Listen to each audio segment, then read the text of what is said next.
మాజీ మంత్రి అంబటి రాంబాబు మరోసారి సీఎం చంద్రబాబు మంత్రి నారా లోకేష్ పై తీవ్ర విమర్శలు చేశారు. పిల్లల్ని కనడానికి కూడా ప్రభుత్వం వేలం పాట పెడుతోందా అని ప్రశ్నించారు. చంద్రబాబు ఆయన కుమారుడు లోకేష్ తమ కుటుంబాల్లో ఒక్కరినే కనుకొని ప్రజలకు మాత్రం ఎక్కువ పిల్లలు కనండి అంటూ డబ్బులు ఆశ చూపడం ఎంతవరకు సరైందని నిలదీశారు. 30,000 రూపాయలు 40,000 రూపాయలు అంటూ పిల్లల విషయంలో వేలం పాట పెట్టడం సరికాదని అంబటి అన్నారు. ప్రజలకు పిల్లల్ని కనమని చెప్పే నైతిక హక్కు చంద్రబాబుకు లేదని ఘాటుగా వ్యాఖ్యానించారు. మూడో చైల్డ్ కి 30,000 రూపాయలు పుట్టిన వెంటనే ఇస్తాం. 4వ చైల్డ్ కి 40,000 రూపాయలు ఇస్తాం. బాబు పెళ్లి కాని యువకులందరూ కూడా 30,000 ఇస్తాడు మూడో పిల్లని కానండి, 40,000 ఇస్తాడు 4గో పిల్లని కానండి. నేను మాత్రం ఒకనే గంట, మా అబ్బాయి మాత్రం ఒకనే గంటాడు. ఏంది ఇది? చంద్రబాబు నాయుడు గారు మాత్రం ఒకనే గంటాడు, వాళ్ళ అబ్బాయి కూడా ఒకనే గంటాడు. ఈ ఆయన ఇంకొక ఉన్నాడు, వాళ్ళ అబ్బాయి మనవడు, అతను కూడా ఒకనే గంట. రాసుకోండి, రేపు వాళ్ళ ఆస్తులు మాత్రం చెదరకూడదు, వాళ్ళ ఆరోగ్యాలు మాత్రం దెబ్బతినకూడదు.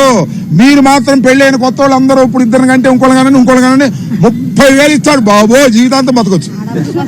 మీ అబ్బాయిని పుట్టారు జీవితాంతం బతకొచ్చు. ఆయన్ని MBBS కూడా చదివించవచ్చు 30,000తో. అర్థమైందా? 40,000 ఇస్తాడు 4గో పిల్లల కంటే. ఇక చూసుకోండి, ఇక 40,000 పెట్టి అమరావతిలో 10 ఎకరాలు కొనుక్కోవచ్చు.